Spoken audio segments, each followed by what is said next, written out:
Okay, so what you're going to see today integrates independent development efforts of three different companies, possible only because DMN is a standard. Now, until today, you've never seen a complete DMN implementation, including all the boxed expression types, complete field support, XML interchange, fully executable. Today, you're going to see one. Now, it's taken this long because fully implementing DMN is hard. Drawing tables nested in tables, code completion, decision table analysis, and of course, making it all executable. Tricetech, Denny's team, provides the drawing and overall tool framework. Red Hat, Edson's team, provides the field parsing and model execution, and I provide the decision table analysis, method and style. DMN models are executable, but they're created by business users. And that's possible because the decision logic is defined graphically in diagrams and tables, supported by a rich expression language called FEEL. The DRDs describe a decision's dependencies. Only inputs connected by the solid arrows are valid names in scope. And without that constraint, parsing FEEL, whose variable names contain spaces, would be impossible. Even though DMN strictly defines the format and syntax of decision tables, it allows tables that violate many best practice guidelines. Decision table analysis warns about these style errors. Executability often conflicts with business friendlies. For example, friendliness. Execution wants you to create and assign data types, which is a bother, so the tool does it automatically from decision table headings. Other boxed expressions called context and invocation simplify complex decision logic. They're tables with a variable on the left and its value expression on the right, but that value expression could be another whole table. BKMs, the shapes with the clip corners, represent reusable decision logic with parameterized inputs. They allow modelers to incorporate more complex logic defined by others. FEEL is a critical piece. It can perform complex calculations, calendar arithmetic, table queries and joins, iterations, sorting, type checking. And full DMN support means all of that, including syntax validation and execution. Our models can be interchanged as DMN standard XML. The tool generates the XML in real time as you draw. In fact, that's how the three independent development efforts talk to each other.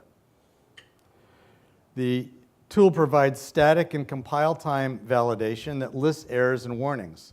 It allows users to identify and fix mistakes at design time rather than failing at runtime. And I need to repeat this. DMN models are not requirements. They're the real thing. Anything you model, you can execute, both in the tool and in a cloud service. The Red Hat Drool's DMN runtime is seamlessly integrated into the authoring tool and can also be embedded in an application or deployed as a cloud service. So one model, flexible deployment. The DMN runtime and FEEL engine are open source extensions to the Drool's rule engine, and they completely implement the DMN 1.1 spec. It's written in Java and supports JSON and XML for integration. Our solution is the only one so far that passes all the test cases in the TCK. To pass, the tool must be able to read the model XML and then return the expected value for each test case. Now, in the marketplace, DMN is around where bpmN was 10 years ago. And adoption will depend on helping modelers to use it effectively. So our DMN Quick Start bundles the tool with training and a startup engagement to help that. In the demo, I'll be highlighting some of the business-oriented design features, ease of use, decision table analysis, and the boxed expressions that simplify complex decision logic. And then Edson will focus on the runtime, model validation, field parsing and execution, both in the tool and as a cloud service. So that's what we're going to do. All right. So let's see. So I mentioned that execution often conflicts with business friendliness. So here we have a very simple decision classifying a FICO score into categories, risk categories. And classifications are best done with a decision table. Select decision table. And well, that's interesting. So we define the type here. It's a number, but it's not just any number. It's a number between 300 and 850. 850 inclusive, so we change these to brackets. But then we just can click Create Type, and the tool creates a reusable named type and assigns it to that variable. So anytime you reuse that, you can, anytime you use that variable in the tool, that type will be assigned to it. The categories, constraints, it's an enumeration. So it's, let's say it's A, B, C, and D. Again, create type. So this not only tells the modeler, well, these are the allowed values in this table, but it creates this name type, which is quite helpful. All right, so let's see here. So here's a decision table, and the columns represent inputs and the output, and the rows represent the rules. And each cell in a rule has a condition, and if all the conditions are true, then that rule is said to match, and the output value is selected for that decision. If multiple rules match, this code in the corner here tells you how to select the right one. Now, this decision table formats and syntax are strictly defined by the DMN spec, but the spec allows you to do things that over the years the decision table experts have said are not so good. For example, incomplete tables. Or you might have tables where the hit policy code in the corner doesn't really match what the table does. There's also something called subsumption, where two rules could be contracted into one. So these things are mostly allowed by the syntax and even the rules of the spec, but they're not good to do. We consider them style errors. And they're easy to create by accident and hard to detect by eye. So the decision table analysis, you click that, and it scans these models and finds them. And you can see here, well, let's see, I scroll up so you can see the table, that this table contains, it's incomplete, contains a gap for these values. It contains an overlap, two rules that match, rules 2 and 4, which is not allowed for U tables. And it contains the subsumption. Rules 1 and 3 could be combined into a single rule. Larry Goldberg's The Decision Model focuses on normalization. His methodology focuses on that as normal forms help the table be more understandable and maintainable. And the second normal form says that in a rule, every input that contains a condition should actually contribute to that rule. And this table actually violates that. Maybe hard to see, but again, if we run decision table analysis, it will tell us that it's a second normal form violation. Input 3 is irrelevant for rules 1 and 2. So if you look at rules 1 and 2, yes, input 3, which is called is secondary a Boolean, They're the same except for input 3 has a true and a false and the same output. So they could be combined to say where primary mortgage type is primary residence, the number of units is 1, then the max LTV is 95%, and is secondary, this input 3 is irrelevant. So the DT analysis helps you find these things that are maybe hard to see otherwise. All right, so that's some of the ease of use for business users. I want to talk about boxed expressions because hardly any tools support them, and they really are designed to make complex logic easier to model. So here's a more typical decision model for pre-qualification of a mortgage, and I want to focus on this decision called loan payment, which affects, can they afford the loan, the debt-to-income ratio. The loan payment is calculated as a formula called the amortization formula, which is based on the loan amount, the interest rate, and the number of payments. And it's just arithmetic, but it's kind of a complicated formula.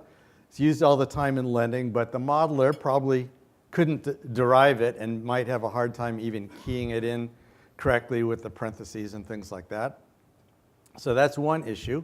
The second issue is that the interest rate that's involved is not this best rate that's advertised in the paper, but the rate that you and I actually are offered is a little higher than that based on something called LLPA, loan level price adjustment. So unless you have the very highest credit score and the very high down payment, you're going to pay a little more. And that's sort of Fannie Mae tells you what that formula is. It's an additional price that's rolled into the interest rate. So we need to combine this LLPA and best rate. So we could do that. We could add another decision node to the DRD to do that. But of course, if you're adding new decision nodes to your DRD just to basically add two numbers together, pretty soon your DRD is going to have like 50 nodes and it becomes unmaintainable. Or you could say, we'll just take that formula that combines the LLPA and the best rate and stick it, nest it inside of this amortization formula. So we don't create nodes in the DRD, but we have an even more complicated expression. But contexts provide kind of a third way, and that's what I want to show you here. So here's the decision logic. This is called a context, and a context breaks the decision logic into basically a list of think of them as sub-decisions. The first one does that simple arithmetic called the adjusted rate that adds these two things together. And the second one invokes a BKM. So a BKM is reusable decision logic created by somebody smarter than the modeler, maybe. It's reusable, so the modeler doesn't need to know how to derive the amortization formula. They just have to know what the parameters are and how to map the information that it has to the parameters. So I don't know what that formula is, but I know that it has three parameters, principal, rate, and term, and the principal is my input called loan amount. The rate is this previous context entry called adjusted rate, and the term is 360 months. And that's it. That's all you need to know. So a real value to these contexts, and this is called boxed invocation. Another thing that's not supported by many tools, but they really are intended to help business modelers do real decision logic. And of course, execution is important. So you just click run, and now I filled in these values, and you click run, and it will execute the entire DRD. Every node has an output, and you can see that the top level one, this is approved. So the LTV, loan to value ratio is 78%, et cetera. So all this stuff is executed in one click. Now Edson's going to talk about the magic of making all this happen. Thank you, Bruce. And you can see here, very neat also, the highlighted rows in the decision table that are hit and et cetera, and that happens for everything. Today I would like to talk about 4 quick topics that may not be immediately visible for someone looking at this solution. The first one is validation, and I introduced a few errors here in Bruce's model just for us to take a look, because DMN itself, it defines both the graphical and the expression language for the models, but when it comes to errors, it just states that an error message should be presented and eventually no value should be returned. But it doesn't go into details about this. And we know from a usability perspective, it's important to help and guide users to write the models, and when errors arise, to fix them quickly and easily. So in this example here, when this model is validated, a list of messages will be presented and basically in three different ways. The first way is an indicator on the nodes that have problems themselves.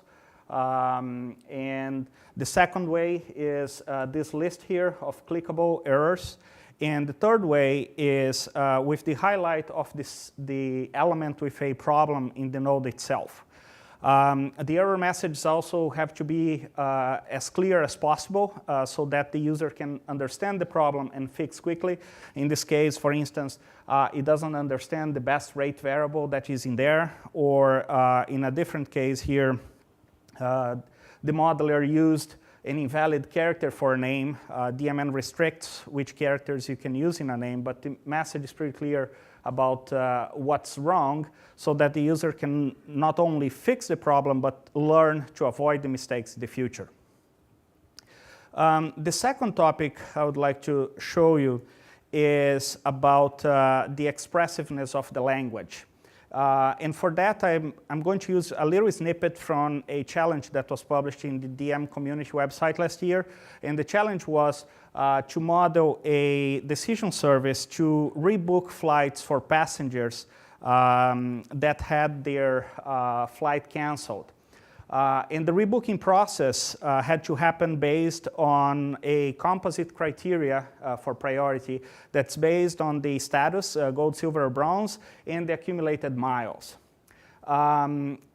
So let's focus just for this example on the requirement of sorting those passengers by this composite criteria.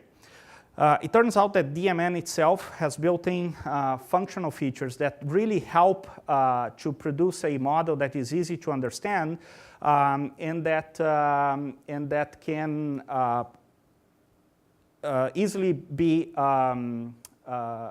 developed by a user, by a business user. The first thing we need to do, and there are dozens of ways of doing this, and again, I'm using decision table because they are so familiar to the user. And in this example here, I am modeling all the conditions where one passenger has the priority over a second passenger. So in this decision table, for instance, you can see that if given 2 passengers, if passenger 1 is gold, passenger 2 is silver or bronze, then passenger 1 has the priority. And if both are gold and passenger 1 has more miles than passenger 2, then also passenger 1 has priority, and so on and so forth. So the decision table defines the priority between the passengers, and once that is done, then all you need to do is to ask the tool to sort that list of passengers, given both the list of passengers and the priority order function, and this will return the result to you. So it's a model that is very easy to write and very easy to understand, but it solves a non-trivial problem. This also highlights the importance of the level 3 compliance of the DMN specification, because this kind of solution is not possible if you're only using level 2. So this is an example of a level 3 solution that's much easier to do than if you had only constructs at level 2. Both the Trisotech DMN modeler and the Red Hat Runtime engine implement the full specification for level 3, so all of this is available to you. The third topic I would like to talk about is language extensibility. So even if DMN itself is very expressive and very complete, it's a general purpose language. It's not domain specific. And as we know, when you go to industries and verticals, you end up in these situations where you need access or you need to integrate with domain specific systems to make decisions. An example would be a logistics company that has, for instance, that has to make a decision based on the time it will take a truck in the fleet to drive from point A to point B, given the current traffic of the city or the path. In such cases, a general purpose tool is not enough. You have to access a geoprocessing or geo-reasoning system to fetch that additional piece of data that your decision depends on. And DMN understands this and offers a standard way to integrate with these external systems through function calls. In this case, this kind of integration is usually done by a more technical user and provided to the business user as a reusable BKM node, a business knowledge model node, as Bruce was saying. So all the business user has to know about this is how to use that function. In this example, I simplified a lot. I got the simplest possible example we have. So I'm just showing you how to integrate Java code in the backend and API in Java with the Vue language, so extending the Vue language to use Java.